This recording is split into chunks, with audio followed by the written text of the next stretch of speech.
Students, world Economic Forum के द्वारा annual basis पे एक इंडेक्स पब्लिश किया जाता है और उस इंडेक्स के अंदर जो कंट्रीज़ की परफॉर्मेंस है जेंडर गैप के रिगार्डिंग में उसको वहाँ पे मेजर किया जाता है। तो students, index is known as the global gender gap index है और इसे 2006 से एनुअल बेसिस पे वर्ल्ड इकोनॉमिक फोरम के द्वारा पब्लिश किया गया है और कंट्रीज़ को वहाँ पे रैंकिंग दी गई है 4 इंपॉर्टेंट पैरामीटर्स के बेसिस पे कि कंट्रीज़ के अंदर जो जेंडर गैप है या जेंडर पैरिटी के रिगार्डिंग में कैसा इंप्रूवमेंट है उसी के बेसिस पे। अगर हम बात करें वर्ल्ड इकोनॉमिक फोरम के द्वारा 1971 के समय इस नॉन गवर्नमेंटल ऑर्गेनाइजेशन का इस्टेब्लिशमेंट आपको देखने के लिए मिलता है और हर एक साल जनवरी के अंदर में जो डावोस एजेंडा या डावोस के अंदर जो मीटिंग है वो ऑर्गेनाइज की जाती है इस वर्ल्ड इकोनॉमिक फोरम के द्वारा, जहाँ पे ग्लोबल लीडर्स मिलते हैं और अपने कंट्री का जो कमिटमेंट है उसके बारे में डिस्कस किया जाता है। स्टूडेंट्स, वर्ल्ड इकोनॉमिक फोरम के अगर हेडक्वार्टर की बात करें तो आपको जिनेवा के अंदर इसका जो हेडक्वार्टर है वो आपको देखने के लिए मिलता है। अगर हम 2023 का जो जेंडर गैप इंडेक्स है उसके बारे में अगर डिस्कस करें तो इंडिया की जो रैंकिंग है वो यहाँ पे इम्प्रूव हुई है 2023 के इस इंडेक्स के अंदर में। लास्ट ईयर के अंदर इंडिया की जो रैंकिंग थी वो 135 आपको देखने के लिए मिलती है और इस साल जो इंडिया की रैंकिंग है वो 127 है। तो ओवरऑल जो इंडिया की जो रैंकिंग है वो यहाँ पे इम्प्रूव हुई है। 4 ऐसे जो इम्पोर्टेंट पैरामीटर्स की बात करें तो इकोनॉमिक पार्टिसिपेशन एंड अपॉर्चुनिटी का वहाँ पे किस तरीके का प्रोवाइड की गई हैं गवर्नमेंट की पॉलिसीज़, जिसमें महिलाओं का जो पार्टिसिपेशन देखने के लिए मिले।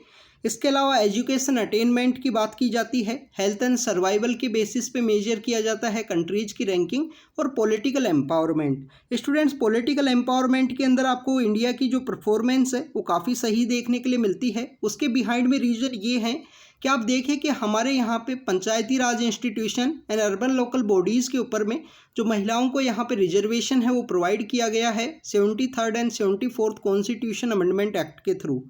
अगर हम बात करें कुछ इम्पोर्टेंट जो फाइंडिंग्स हैं इस इंडेक्स की, तो इंडिया की जो ओवरऑल रैंकिंग है वो यहाँ पे इम्प्रूव हुई है 1.4% जो आपको रैंकिंग वो परफॉर्मेंस है वो इम्प्रूवमेंट आपको देखने के लिए मिलती है और जो ओवरऑल रैंकिंग है वो भी आपको 8 पोजीशन के आसपास जो इम्प्रूवमेंट है वो देखने के लिए मिलता है। तो स्टूडेंट्स, इंडिया ओवरऑल यहाँ पे एक रिकवरी के मोड के अंदर है आफ्टर द 2020 जो पैंडमिक के बाद में सिचुएशन क्रिएट हुई उसके बाद से।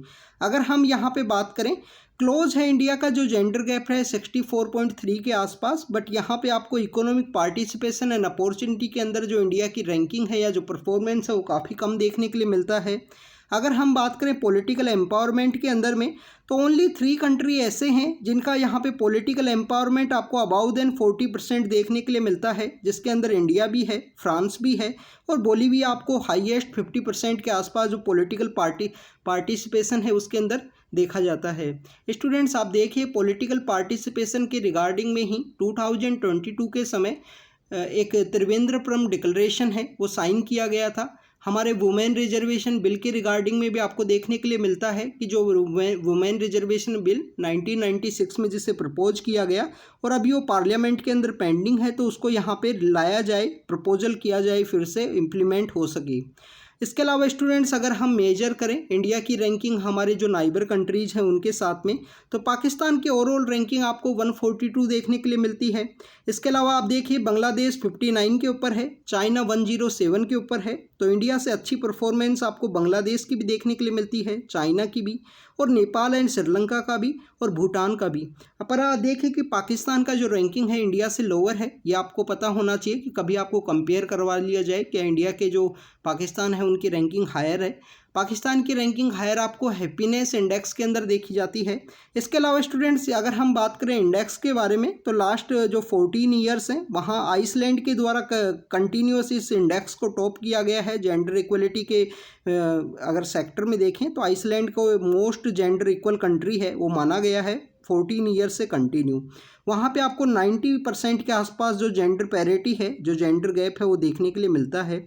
तो स्टूडेंट्स, ये ग्लोबल जेंडर गैप इंडेक्स के रिगार्डिंग में जो इन्फॉर्मेशन थी उसको हमने डिस्कस किया। Thank you students, thank you very much.